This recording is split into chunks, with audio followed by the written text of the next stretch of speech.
in Atlanta, Rich and Livermore, we'll get to you in a second. Brian Baldinger, who was, again, tremendous, and he tells you like it is. He's not going to sugarcoat anything. He said 2 of Brock picks were on him. Shouldn't have been thrown. Other 2, you can say fluky a little bit, but ultimately it's on the quarterback. He is responsible for the protection of the football, and it got turned over 4 times and an additional one by Sam Darnold. Sam Lubman, you worrying about Brock Purdy's performance on Monday as a sign of things to come going forward for him when he's going up against elite defenses like Baltimore? Did you hear from Baldy? It's like, hey, listen, it's Cleveland, it's Baltimore. Those are the 2 best defenses. You don't have to see him again, and if you do, Kyle Shanahan will have a trick up his sleeve. Am I worried, Spadoni? Not a chance. No, I'm not going to let one bad game from Brock Purdy suddenly derail everything that he's done this year. And I know all the Brock doubters, they were all sharpening their knives the other night. They were all getting ready. They were all ready to feast on him. And I just think it's ridiculous. This dude can put up 14 games worth of incredible work all year long, MVP level performance work all year long. But then it's that one bad game he has on Christmas night that somehow carries far more weight than all the other games that he's had this year, all the other stellar performances that he's had this year, all the stellar performances that he had last year. It's his first actual bad game as a pro, but for some reason we're going to let that game write the story of who Brock Purdy is versus the large body of work that preceded it. No, I'm not subscribing to that belief. I'm a kind of person where it's like, I need to see a larger body of work over a longer period of time. Now, if Brock goes out and drops another turd this Sunday against Washington, yeah, maybe we're having a different conversation. If he follows up that turd performance with another one against the Rams and you're talking about 3 turds in a row, okay, now we're starting to have a more serious conversation. But let's have those turds happen. This is the most we've ever used that word on this show.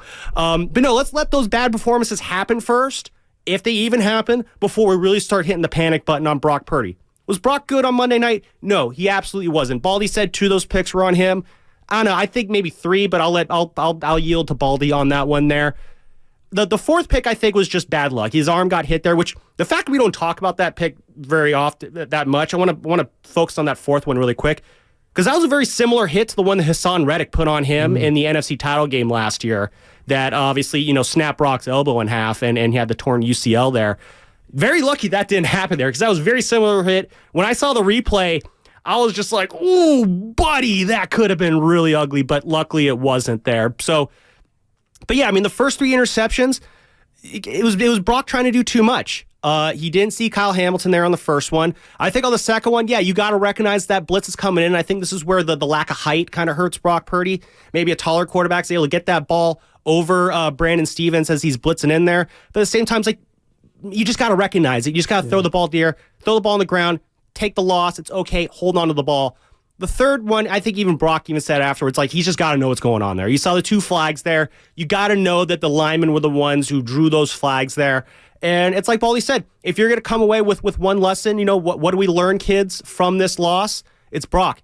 You got to know what's going on around you. You got to stay focused. You got to be locked in. You got to see these things happening. You got to know when they get the ball away in those situations so you can live to fight another down. It's okay to take a bad play in those situations when the alternative is a turnover. And here's Brock himself talking about it after the game.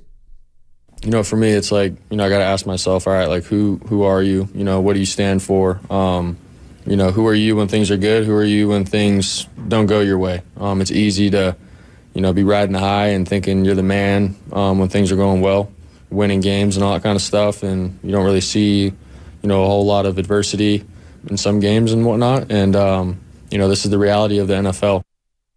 And you mentioned it, Sam, that last pick, although it may not have been fully on Brock, you could have attributed that to the offensive line. And is there concern now about the offensive line? Trent Williams, a groin injury. Aaron Banks had to leave the game for a little bit.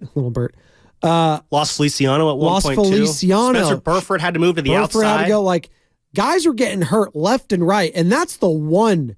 If there's anything that you can't afford, it's that offensive line getting hurt. Because we saw how things went without Debo and Trent, but specifically Trent Williams during that 3-game losing streak. It is not good. If you lose Trent Williams, then Brock Purdy, you know what? You might see the Penguins being happy feet back there.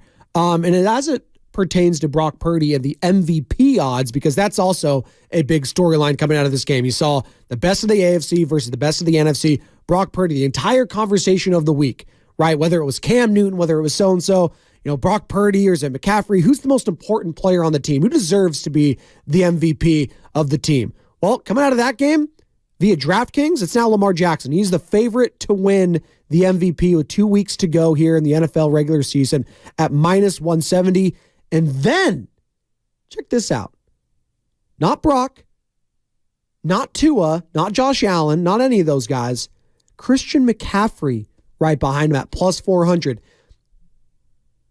Did Monday's performance, Niner fans, was that the nail in the coffin for the argument about who's more important for this team, Christian McCaffrey or Brock Purdy? What say you, 888-957-9570? Because I still think, Sam Lubman, it's Brock Purdy. He's the quarterback. He's handling the ball. It's ultimately going to live and die with the quarterback at the end of the day. I'm not here for the running back, although Christian McCaffrey's amazing. No one's taking that away. He's second in the MVP odds. But one bad game now, and Christian McCaffrey's the most important player. I'm not buying it. I'm not buying that either. You want to know why? It's because Christian McCaffrey had a good game on Monday night. Another workman-like performance. 100 yards rushing. What did he end up finishing with here? Yeah, 103 yards rushing. Had 6 catches for 28 yards. Typical CMC night. Had another touchdown. He's got 21 on the year. Christian McCaffrey had a good game. Brock Purdy did not. What ended up happening? The Niners lost, and it was ugly. I think Baldy was on this show a couple weeks ago when we were talking about who's more important, Brock or CMC, and he brought up the Eagles game and the NFC title game last year. When Brock went down, did you feel any hope? You still had McCaffrey in the game, but no, you didn't. The NFL has said it over and over again, Spadoni. It's a quarterback's league. The MVP, it's a quarterback's award. And does Monday night's game take Brock out of the MVP race? I know it knocked him down in the rankings a little bit. I'm looking at odds right now that have him behind Tua in the MVP race, which I think Tua is the third best odds, which I think is just absolutely silly. I'll say this with Tua: if he beats Lamar and has a hell of a game, then we're talking. That's a different conversation. Then we're talking about but this is the thing, right? Tua just beat the Cowboys. Cowboys big, like all this sort of stuff. So there's layers to this. There's 2 weeks to go. And usually this is where the men separate themselves from the boys when it comes to the MVP races. Mahomes did it last year. It was Jalen Hurts for a majority of the year. Jalen gets hurt, misses a game, and then Mahomes does Mahomes things, puts the team on his back. They end up getting the number 1 seed, and then he ends up with the award. So a lot to be made here the last 2 weeks. Hell, McCaffrey, maybe he does win it. Maybe Lamar has a stinker. Maybe McCaffrey goes off, has 4 touchdowns, something like that. Maybe, just maybe, that could happen. The first non-quarterback to win the award since Adrian Peterson, what was that, back in 2012? Yeah, when he rushed for 2,000 exactly. yards. So my question is, does one bad performance really just tank an MVP case like this?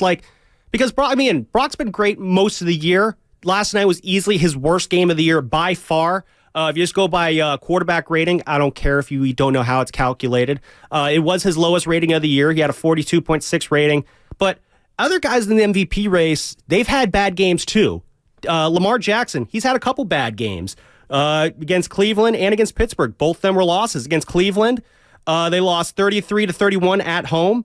He had 1 touchdown, 2 interceptions that game, 3 sacks. Against Pittsburgh earlier in the year, they were in Pittsburgh. They lost 17-10. He didn't throw a touchdown. He had 1 interception. He had 4 sacks and lost a fumble.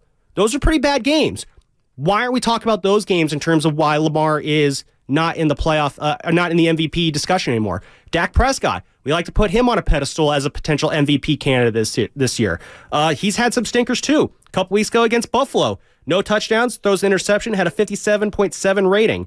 Then, of course, against the Niners, he threw 3 interceptions in that game, on that Sunday night game, a primetime game, had a 51.6 rating, 3 sacks. These are very bad games that MVP caliber quarterbacks had, and yet, obviously Dak's further down the MVP race now, but we're putting Lamar on top despite the fact that he's had multiple bad games. Is it just the fact that Brock has his bad game later in the year? Is it a situation where it's kind of like in college football? If you're going to lose, you want to lose early because you have more time to make things up in the back half of the season? Brock's had a great year, but then he gets a bad game late, and all of a sudden we're knocking him out of the MVP race. That doesn't add up to me. I get it. He had a bad day. I'm not trying to take away from that, but bad enough to where it's nope, this is why you're not an MVP candidate. Like, I don't think there's anything maybe he could really do against Washington to strengthen his MVP case because, as Baldy said, this is a get-right game.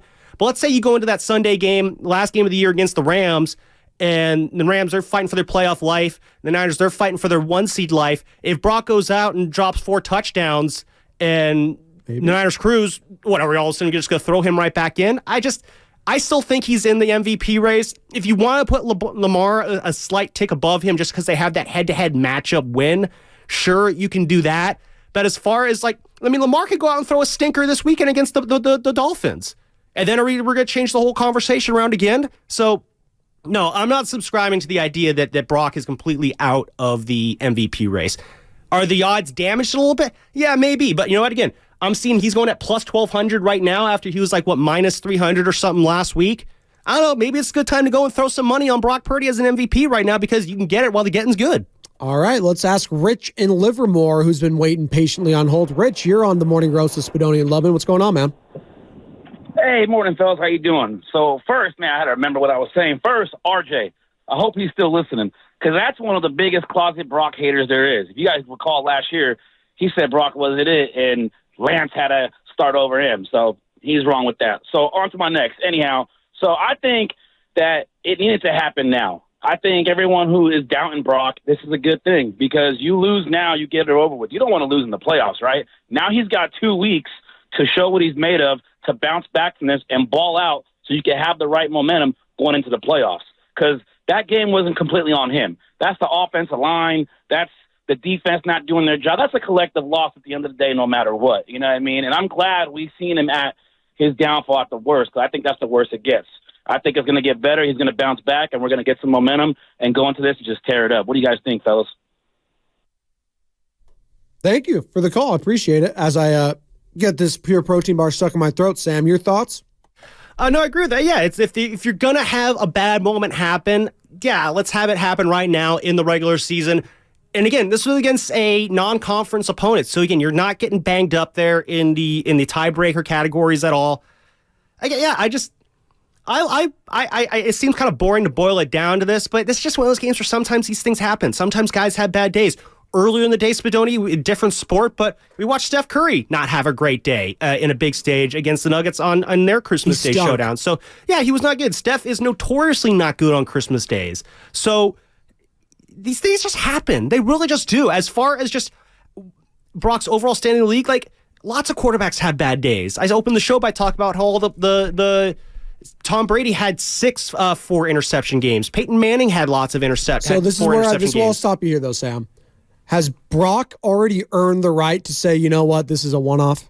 Has he earned that right already? I mean, the guy hasn't even played a full season yet. Well, I mean, when you think about it, he's earned it. He's like, yeah, this is just a one-off. He's fine. I mean, this is the we haven't even seen much of this guy. This really is the one-off game that he's had, though, so far since he's taken over as the starting quarterback. He was bad against Cleveland. Oh, that's true. Yeah. So, okay. I mean, there's something to. There wasn't great. Had some bad interceptions. Wasn't great. Obviously, it didn't have Debo. It was ugly against Minnesota. That is true. But this is definitely the ugliest of his ugly games. But again, he spaced them out enough. Again, during the 3-game losing streak, there was a lot of things that weren't going right for the Niners during that time. So it's not just all on him. Even though the offense was incredibly stagnant, but last night, I don't know. It's just he's spacing them out enough. And again, it's just so many other quarterbacks have bad days too. I don't know. It just seems a little premature right now to really be smashing the panic button. But it's like as Paulie said, it's what you learn from this. And I think these are very clear-cut lessons for Brock to learn in terms of just sharpening that in-game awareness. Because, again, he's 24 years old. He hasn't played that full season yet. He's got a full season's worth of starts, but he hasn't played a full week 1 to week 18 yet, which he's about to do. As you are in this league longer, as you take more reps in this league, as you see these defenses more, remember, this is the first time he's seen that Ravens defense, by the way, you're going to get more familiar. Things are going to make more and more sense. The game's going to start to slow down. We forget, he is still a young, growing, developing quarterback. You are going to have these kind of setbacks here and there. And as long as you're building off of them and not letting them tear down the success you've had, you're in a good position. And the Niners, I think right now, they're in a good position to where they can build off these mistakes and get better from them because of the opponents they have coming up in the next 2 weeks. I'll say this, though. It's concerning to me that the two best defenses he has faced, he's looked awful. Like that's not if I want to win a Super Bowl and those are the defenses I'm facing, that does not give me great confidence in my quarterback. I mean, at least with the Browns, you could say you're on the road. We didn't have Debo, and we know how the impact that Debo has when he is a part of this offense. Last night, though, it's just, if you're looking for an excuse, the excuse against the Browns is, we didn't have Debo. The excuse against the Ravens is just Brock just picked a bad night to have a bad night. I guess that's if you want to do that. Excuses or whatever, though, if you're not into that. The excuse for Lamar Jackson is what? Zay Flowers is his number one, a rookie. Like, he has a shell of himself, Odell Beckham Jr. He doesn't have Mark Andrews. Guy just crushed it. He crushed the Niners' vaunted defense. That's why it's frustrating on a multitude of levels if I'm watching that game. Not only is my guy struggling, but the guy on the other side is balling out in Lamar Jackson. Everyone was doubting this guy coming in, Lamar Jackson. I don't even know why, by the way. Lamar's won an MVP, and yet there were talks about trading him. It's because he hasn't won a playoff game, or he's got only the one playoff game. But this is the thing. The AFC has been dominated the last decade by Tom Brady and the Patriots and Patrick Mahomes of the Kansas City Chiefs, sprinkled in by some Denver runs. Those are two of the greatest quarterbacks of all time. The Bengals for a minute. There you go. And Joe Burrow, one of the best quarterbacks in the league in your own division. So it's just funny to me after this game, going into it too, the whole narrative surrounding Lamar Jackson and this team. We were sleeping on it. And you know what? I'm guilty of it. I'll admit it. I was sleeping on the Baltimore Ravens, and I think the nation was, and they got woken up on Christmas night after they were all sleeping on their eggnog with brandy, what have you. You're having all your lumpia. That's what I was having. Some lumpia, some chicken adobo. Shout out to great Diane Ingersoll making some hell of a island feast for me for Christmas. Sounds better than what I had for Christmas. Oh, what'd you have? Some NyQuil? Yeah, a lot of NyQuil tablets. Yeah, you know what? NyQuil, ginger ale, some soup. Yeah, it was strong. That was about my Christmas. I hope you feel better, Sam Lubin. I hope Niner fans are feeling better. Warriors fans are feeling better after Christmas was not what they had hoped for. 888-957-9570. Are we more concerned about Brock Purdy after that performance on Monday? You just saw Lamar Jackson go out there and have not the game of his life, but he made the winning plays when they mattered. Hell, he even had refs tripping him. He didn't even let that stop him. Alex is in Atlanta. He's one of the P1s here. Alex, what's going on, man? You're on the Morning Roast at Spadoni and Lubman. Well, gentlemen, I've recovered a bit from the Monday night loss. The more I think about it, my level of concern for Brock is probably at a 3 right now. Yes, this was his worst game as a starter since he's been at the NFL level. But you also have to think about, this is the first time the Niners have lost the game where Purdy, McCaffrey, and Debo have all been healthy and played the majority of the game. So that was bound to happen sooner or later, and you'd much rather prefer it to happen in the regular season than in the playoffs. Much like you'd much rather prefer Brock to have a stinker like he did on Monday night in the regular season than in the postseason. But I think there's a lot of other issues that kind of raise my concern level overall a bit more to like around a 5 or a 6. The offensive line is really beat up. The penalties are starting to become a problem again. I mean, the Niners had, 10 penalties on Monday night against Baltimore. They've been averaging over 6 penalties a game this season. That's up year over year, so that's obviously a point of concern. But another thing I wanted to touch on, and it's something I've noticed just, digging a bit through the numbers, is that the Niners are a bit of a sluggish team at times when it comes to the start of the game and coming out of halftime. They've been shut out 3 times this year in the third quarter. They've been shut out twice this year in the first quarter, and their offense has looked pretty sluggish in the first quarter these last 5 weeks or so. Another point, and this is something that's more on Kyle Shanahan as a coach, but the Niners, they've trailed 3 times at halftime this year. They've lost all 3 of those games. So they're still not showing that they can come back when they're down at the half. Their offense looks like at times it can be a little sluggish and leave points on the board. We definitely saw that in the Baltimore game. I mean, in part due to those interceptions, but they had plenty of explosive and chunk yardage plays, and they weren't able to turn them into points. So the overall level of, concern right now from the team perspective is probably at a 5 or a 6. From a Purdy perspective, I think it's only at a 3.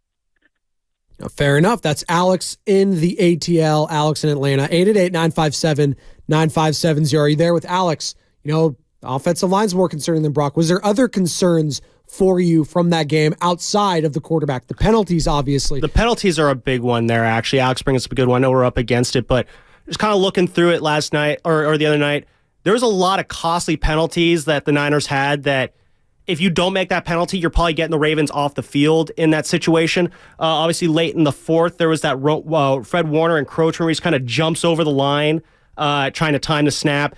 If that doesn't happen, you could probably stop him there. Maybe you get him off the field. There's a big one. There was the 4th and 1. It wasn't a 4th and 1. It was a 3rd and 3 in the first quarter.